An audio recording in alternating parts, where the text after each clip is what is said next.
Okay, so the USS Valiant was floating in space, far from Earth, way beyond where most ships ever went. It was a warship built to protect human colonies and patrol dangerous areas. But right now, it wasn't fighting anyone. It was just watching. Waiting. The crew had been out here for 6 months. That's a long time to stare at stars and not see anything new. The days were always the same. Wake up, eat breakfast, check systems, do drills, talk with friends, sleep. Repeat. Commander Elena. Reyes was the captain. She was tough but fair. People respected her. She didn't smile much, but when she did, it made everyone feel better. Her second in command was Lieutenant Commander James Cole. He was funny, loud, and always trying to make people laugh. He said, space was too quiet without jokes. Life on the Valiant wasn't easy, but it was peaceful. There were rules, of course. This was a military ship. But there was also friendship. Engineers, pilots, scientists, medics, and soldiers all lived together like one big family. There was Chief Engineer Anaya Patel, who came from India. She could fix anything. She believed machines had feelings and whispered secrets if you listened closely enough. Then there was Dr. Malik Carter, the psychologist. He liked to sit alone in the observation deck, watching the stars and writing in his journal. Most people thought space was cold and empty, but Malik believed that maybe somewhere out there someone else was watching us too. Then something strange started happening. It began with a message from another ship near the Kuiper Belt. They said they picked up a weird signal. Not from Earth, not from any known enemy, just noise, or maybe not noise, something else. No one really believed it at first. Space was full of weird stuff. Radio echoes, solar storms, old satellites sending broken messages. It happened all the time. But then other things started happening. Lights flickered. Instruments gave wrong readings. Some crew members started having dreams, vivid, strange ones, of voices calling out, of shapes moving in the dark, of being watched. Captain Reyes tried to ignore it. It's stress, she told herself. Just stress. But deep down, even she felt something was off. One night, during her shift, Anaya noticed something odd. The energy levels around the ship's outer hull were pulsing, like something was tapping on the outside. She ran tests. Everything looked fine. Still, she couldn't shake the feeling. Malik wrote in his journal, "We think we're alone because we can't hear anyone else. But what if they're just speaking in a language we don't understand?" Not everyone talked about it, but many felt it. A sense that something was coming. Then came the night everything changed. It was like any other. The crew was winding down after dinner. Some played games, others slept. A few worked late shifts. Malik sat in the observation deck, drinking coffee, and looking at the stars. Anaya was in engineering, checking a power relay. Cole was on the bridge, bored out of his mind. And Reyes was in her quarters, reading an old paper book, something rare these days. Suddenly the lights flickered again. This time they dimmed for 5 whole seconds before coming back. "Power surge?" Cole asked. "Negative," Anaya replied over comms. "That wasn't us." Everyone paused. On the radar screen, something appeared. At first, it looked like a glitch, a tiny dot. Then it grew. Fast. "Captain," Cole called. "Something just dropped out of hyperspace." Reyes rushed to the bridge, still pulling on her jacket. The screen showed it clearly now. A massive object. Not like any ship they knew. It was smooth, sleek, and seemed alive. Bioluminescent veins pulsed along its surface like blood flowing through skin. No wings, no engines, no visible weapons. But it was huge, bigger than anything humanity had ever built. Silence fell over the bridge. "Is it scanning us?" Cole asked. "Yes," whispered Reyes. "It is." Lights began to flash across the alien vessel. Beams of light shot out, wrapping around the Valiant like spider silk. Systems blinked offline one by one. Comms, sensors, weapons, navigation. "We're blind," said Anaya from engineering. "It's like it turned off our brains. No one, laughed. All they could do was watch and wait. Inside the ship, fear began to spread, quietly at first, in whispers, in looks, in questions. Who are they? What do they want? Are we about to die? No one had answers. The crew gathered in the main hall. No orders had been given, but everyone knew this was serious. Some prayed. Others stared at the ceiling as if trying to see through it. Malik stood beside Reyes. "They're not scanning us like a threat," he said softly. "They're scanning us like a mystery." She looked at him. "What do you mean?" "I don't think they've seen anything like us before." Before she could answer, the lights inside the Valiant shifted. Not brighter, not darker. Different, like the air had changed. Outside, the alien ship pulsed once, and then it stopped moving. Silence. Complete. The only sound was the soft hum of life support and the beating of human hearts. The calm before the storm. Let me know if you'd like. Part 2. Next. Okay, so the alien ship was just there, huge, silent, watching them like a scientist watches a bug under a microscope. Inside the USS Valiant, everything had gone quiet. Not just the systems, people too. No one knew what to do. No one had ever seen anything like this before. Captain Reyes stood on the bridge, eyes locked on the screen. Her face showed nothing, but inside her head, questions were flying like bullets. Who are they? Why are they here? Are we about to die? Lieutenant. Commander James Cole paced back and forth behind her. He tried to joke, like always, but his voice cracked when he spoke. "Hey, at least they didn't shoot us yet." No one laughed. Chief Engineer Anaya Patel was in engineering, trying to bring systems back online. Lights flickered around her. Alarms blinked, but nothing worked right. "This isn't normal," she muttered to herself. "It's like something is inside our systems." She typed furiously, trying to reboot, reset, rewire, but every time she fixed one thing, another broke. On the observation deck, Dr. Malik Carter stared out into space. His heart was pounding. The alien ship looked different now, like it was breathing, he whispered. "They're not scanning machines, they're scanning us." Back on the bridge, Reyes turned to Cole. "Get everyone to the main hall. I want all crew members accounted for. No one moves unless I say so." Cole nodded and left quickly. Reyes took a deep breath. She had trained for war, for firefights, for sabotage, for mutiny. But not this. Not an unknown enemy that could shut down a warship like it was turning off a flashlight. The lights in the hallway flickered again, then suddenly the entire ship shivered. Not like an engine starting, but like someone had gently touched it from the outside. A soft hum filled the air, not from the ship's speakers. From inside the walls, like the Valiant itself was alive now. In the main hall, the crew gathered. Some looked scared, others angry. A few tried to pretend everything was fine. Anaya walked in, still holding a wrench. "I can't fix anything," she said. "It's like the aliens aren't attacking us, they're looking through us." Malik stepped forward. "They're not hostile," he said. "I think they're confused." That got everyone's attention. "What do you mean?" someone asked. "They're scanning more than just metal and wires," Malik explained. "They're reading thoughts, emotions, memories." "How?" another crew member asked. "I don't know. But I felt it. When the light hit me earlier, I saw something. Not mine, not human." He paused. It was like a memory that wasn't mine. Some people exchanged nervous looks. Cole crossed his arms. "So what, they're psychic?" "Maybe," Malik said. "Or maybe their technology is advanced enough to read minds. Either way, they're not just collecting data, they're experiencing us."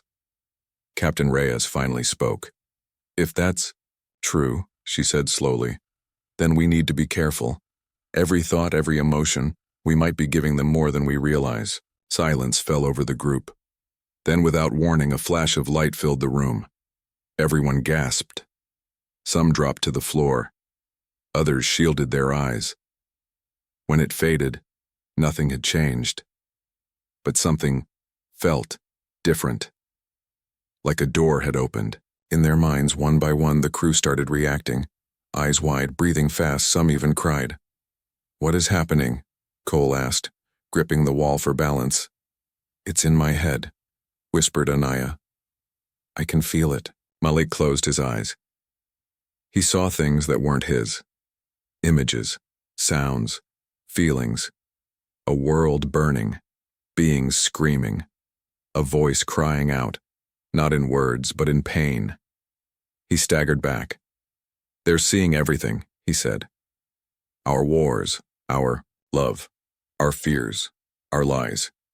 Reyes clenched her jaw. "We have to stop this." But how? There was no button to press, no system to shut down. This wasn't a machine problem. It was something deeper, something personal. Cole looked around. People were falling apart. Some were crying. Some were shaking. One man was laughing like he'd lost his mind. "We need to control our thoughts," he said. "If they're picking up emotions, we have to stay calm." Easier said than done. Anaya sat on the floor, hugging her knees. "I saw a child crying," she whispered. "But it wasn't my memory." Malik knelt beside her. "They're learning what it means to be human." "But why?" she asked. He looked toward the ceiling where the alien light still pulsed. "Maybe because they've forgotten." Suddenly the lights in the room dimmed again. But this time, something new happened. A figure appeared. Not real. Not solid. A projection, tall, thin. Eyes glowing softly. It looked like a person, but not quite. Its skin shimmered like glass. Its movements were slow, almost curious. It stood in front of Captain Reyes. Everyone froze. The alien raised one hand, and then it spoke. Not with sound, with thought. "You are strange." The message echoed in everyone's mind at once. Reyes swallowed hard. "We could say the same about you." Another pause. "You fight, you love, you build, you destroy, you feel. Too much." Cole raised an eyebrow. "Is that a bad thing?" The alien tilted its head. "In our world, feeling led to ruin." Malik stepped forward. "You shut down your emotions," he said. "Didn't you?" The alien looked at him. "Yes. We became perfect. Then alone." There was silence. Reyes took a step closer. "So now you're looking for something you lost." The alien nodded. "We scan, we learn, we remember." Cole looked at Reyes. "So, what happens next?" The alien looked at each of them, one by one. "We decide if you are worth remembering." And with that, the light vanished. The ship grew dark again, and the crew of the USS Valiant stood together knowing one thing. They were no longer just being watched. They were being judged. Let me know if you'd like. Part 3. Next. Okay. So the alien was gone, but its presence still lingered in their minds like a dream that didn't want to fade. The crew of the USS Valiant stood in silence. No one moved at first. It felt like they were holding their breaths, afraid that if someone spoke too loudly, the alien might come back. Captain Reyes looked around the room. Faces were pale, eyes wide. Some people were still shaking. She had seen fear before on battlefields during storms when systems failed and lives hung by a thread. But this was different. This wasn't just fear. It was confusion, wonder, and something else, shame. Because what the alien had seen in them, their memories, their emotions, their very humanity, was not always pretty. Lieutenant Commander James Cole was the first to break the silence. "Well," he said, forcing a grin. That was awkward. No one laughed. Chief Engineer Anaya Patel sat on the floor, her hands trembling. Her voice was soft when she finally spoke. "I saw things I didn't want to see." Dr. Malik Carter crouched beside her. He knew exactly what she meant. The alien scan had reached deep into their minds, not just their thoughts, but their feelings, their regrets, their fears. "They weren't just looking," Malik said quietly. "They were feeling. Reyes turned to the rest of the crew. "We need to stay focused," she said firmly. "We don't know what's happening out there, but we're still alive. That means we have a chance." Cole raised an eyebrow. "A chance to do what? Hope they decide we're worth remembering?" Reyes met his eyes. Yes. The words hit. Hard. Because now they understood. The aliens weren't here to conquer or destroy. They were trying to understand. To feel again. And somehow, humans were the key. But why? Malik stood up slowly. "They shut down their emotions," he said. "They became perfect. But then alone." He looked at the others. "What if we're proof that you can survive with emotion, that you can be strong, because of it, not in spite of it?" Anaya shook her head. "But we're not perfect. We fight, we lie, we hurt each other." Cole crossed his arms. "Yeah, but we also love, create, hope." There was a pause. Then Reyes spoke again. "We have to show them that." "But how?" someone asked from the crowd. She didn't answer, right away. Outside, the alien ship still floated silently in space. Its lights pulsed slowly like a heartbeat. Back in engineering, Anaya tried to bring systems back online. One by one, power returned. Lights brightened. Monitors flickered too. Life still nothing worked perfectly. It was like the alien scan had left something behind. A ghost in the machine. "Whatever they did," Anaya muttered. "It's not over."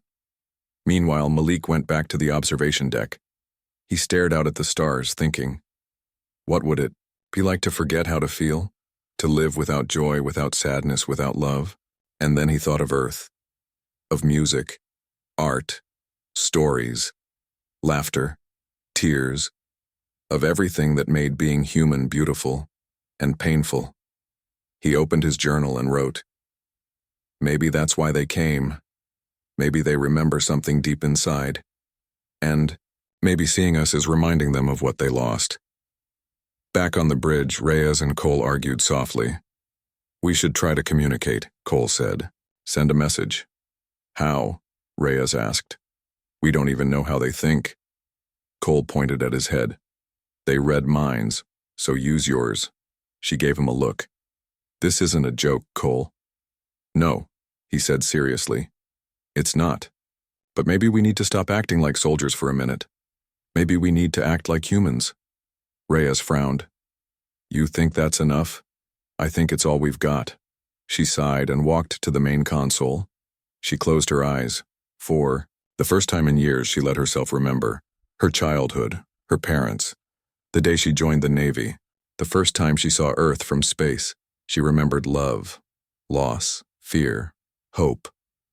And somewhere out there, the alien ship pulsed again, not violently, not angrily, like it was listening. In the main hall, more crew members started to talk. Share stories. Laugh, cry. One man played a song from his pocket device.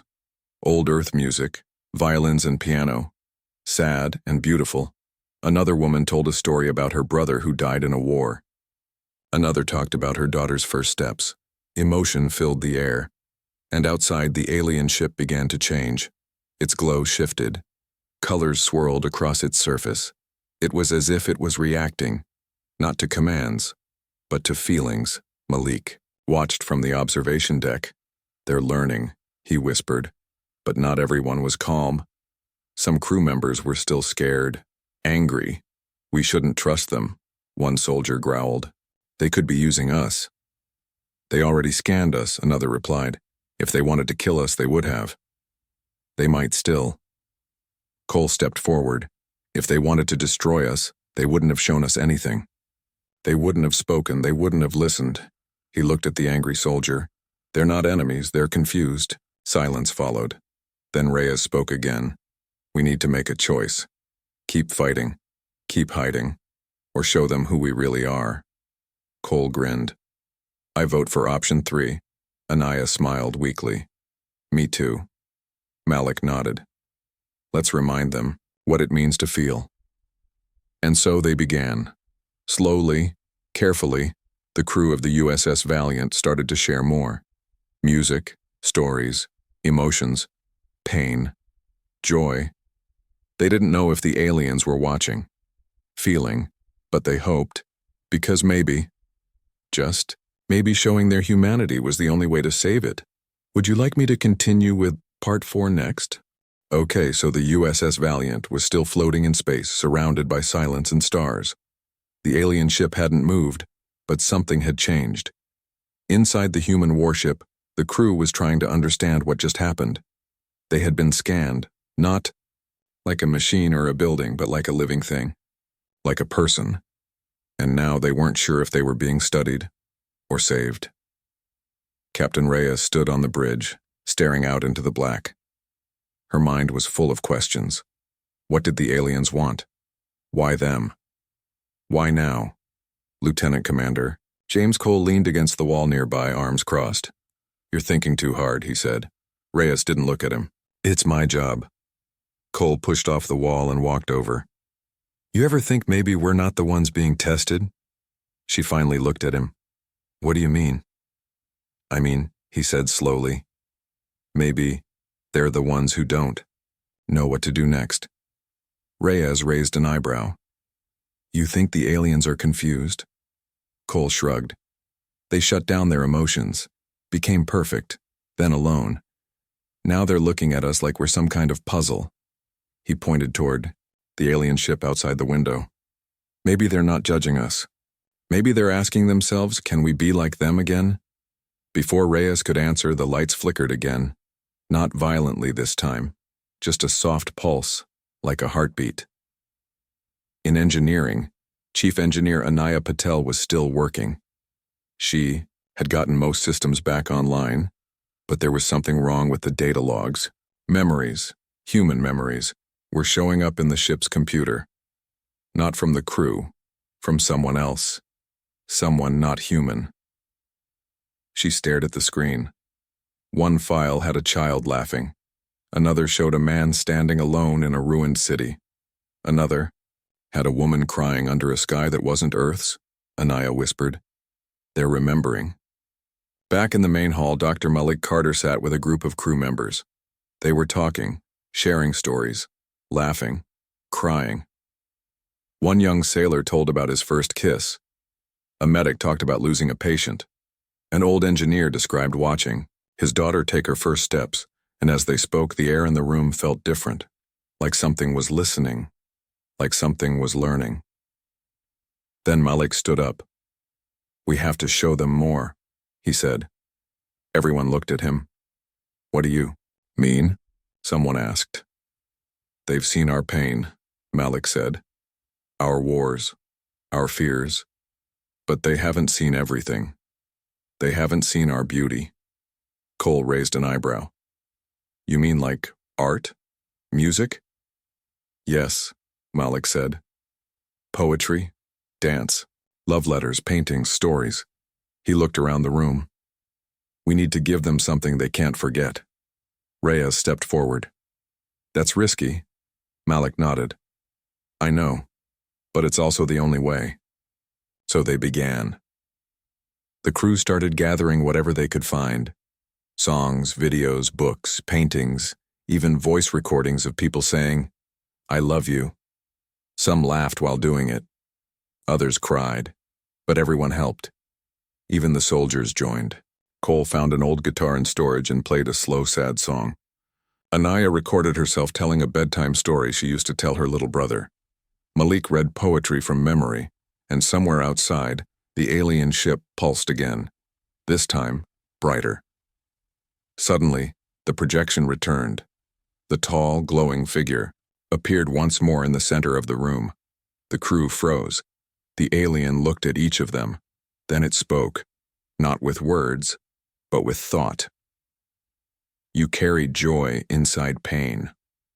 Cole blinked. Is that a bad thing? The alien tilted its head. No, it is strange. It looked at Malik. You gave me a poem. Malik nodded. Yes. The alien paused. It made me feel something I do not recognize. Silence filled the room. Reyes stepped forward. What was it? The alien looked at her. Hope. There was a long pause. Then the alien reached out one hand. A small light appeared in its palm. It floated gently through the air and landed in front of Captain Reyes. She reached out and touched it. Instantly, images flooded her mind. A world covered in ice. Beings walking silently without laughter. A great war fought without anger. A moment when emotion was turned off forever. And then, loneliness. Cold. Darkness. Reyes gasped and pulled her hand back. The alien watched her. "We tried to be perfect," it said. "We failed." Reyes swallowed hard. "Emotion isn't weakness." "No," the alien agreed. "It is messy." Cole smiled. "Yeah, but it's real." The alien looked at all of them. "You are not perfect," it said, "but you are alive." Reyes took a deep breath. "Does that mean you won't destroy us?" The alien didn't answer right away. Instead, it looked out toward the stars. Then it spoke. "We will remember you." And with that, the projection vanished. Outside, the alien ship began to move. Slowly, silently, it turned away from the Valiant. Lights flashed across its surface. Then, with a flash of energy, it disappeared into hyperspace. Just like that. Silence. The crew stared at each other. No one spoke for a long time. Then Anaya whispered, "Did we just make contact with aliens?" Cole grinned. "I think we just became their favorite book." Malik looked out the window. "No, we reminded them of something they lost." Reyes exhaled slowly. "And maybe something they'll find again." She turned to her crew. "We survived," she said. "But more than that, we mattered." Cole nodded. "Not because we were strong, not because we were smart, but because we were human." And, for the first time in a long time, the USS Valiant wasn't just a warship. It was a message sent across the stars. That feeling isn't weakness, it's life. Would you like me to continue with Browden, Part 5? Now? Okay, so after the alien ship vanished into hyperspace, the USS Valiant floated in silence. Not the same silence as before, cold and empty. This was different. This was full of thoughts, of feelings, of questions that had no easy answers. Inside, the warship, the crew stood around like they were waiting for someone to say something. But what could they say? They had just met aliens. Real ones, not from Earth, not from any human colony, from somewhere else. And those aliens hadn't come to fight, they came to feel. Captain Elena Reyes looked around at her people. Some were still stunned, others were crying. A few were smiling like they had just survived a storm. Lieutenant Commander James Cole broke the silence first. "Well," he said with a grin, "that was weird." No one laughed out loud, but a few people smiled. Chief Engineer Anaya Patel sat down on the floor like her legs had given up. "I don't even know what just happened," she whispered. Dr. Malik Carter crouched beside her. He looked tired too, but his eyes were bright. "We showed them what it means to be human," he said. Anaya shook her head slowly. "We also showed them our pain." Malik nodded. "Yeah, but we also showed them love, hope, art, music, stories." He paused. "Maybe that's what changed their minds." Reyes stepped forward. "They didn't come here to destroy us," she said. "They came because they forgot how to feel, and we reminded them." Cole raised an eyebrow. "So, are we like their therapy now?" That time some people actually laughed, but the captain didn't smile. She was already thinking ahead, because this wasn't over. Not really. Back on the bridge, systems slowly returned to normal. Lights stayed steady. Alarms stopped blinking. The ship was healing itself. Anaya walked in behind her. Their scan left. "Something behind," she said. "I can't explain it, but I think part of them is still here in the system." Reyes frowned. "You mean like a virus?" "No," Anaya said. "More like a memory." She tapped on the console. A file appeared. It wasn't human. It looked like data, But when she played it, music came out, not Earth music. Something new, something strange, soft, sad, beautiful. Cole leaned in. Well, look at that. They left us a playlist. Malik listened closely. It's not just music, it's emotion. Rhea stared at the screen. They're learning, she whispered. Still. Weeks passed. The Valiant returned to Earth orbit. Officially, nothing had happened. No contact, no encounter. Just a routine patrol. But everyone who had been there knew the truth. They had touched something beyond stars. They had changed something. And maybe something had changed them too. Years went by. Life moved on. Cole retired and opened a bar near the HFY spaceport. He told stories about aliens who cried over poetry. Anaya became a lead engineer for a new kind of spaceship, one that used emotional data instead of just logic codes. Malik wrote a book. It became famous. People read it and cried, laughed, thought, and Captain Reyes, she kept flying. Even after she got older, she stayed in space, watching, waiting, because she knew one day they might come back, and she wanted to be ready. Then, one night it happened, a signal, weak, faint, but unmistakable. It came from deep space. Not from Earth, not from any known satellite. It pulsed in code, but inside the code was something else. Music, familiar, but different. It was the same song the aliens had taken from them, the mix of art, emotion, and memory. Only now, it had changed. New parts had been added. Not human, alien, but beautiful. Like they had listened, learned, grown. Malik was the first to hear it. He sat alone in his study, tears in his eyes. They're trying, he whispered. They're feeling again. Across the world, others heard the signal too. Scientists, artists, soldiers, children. Some didn't understand it. But those who had been on the Valiant, they knew. They had planted a seed. And somewhere out there, in the cold, dark of space, it had started to grow. Captain Rhea stood on the observation deck of her new ship. Stars stretched out before her like a sea of lights. She smiled. Not a big smile, but a real one. Because she knew something most people didn't. That humanity wasn't just strong because of weapons or science. We were strong because of love, because of pain, because of dreams. Because we could feel, and maybe, just maybe, that was the greatest power of all. Because even across the stars, emotion could reach farther than light. Would you like me to combine all the parts into a full story next?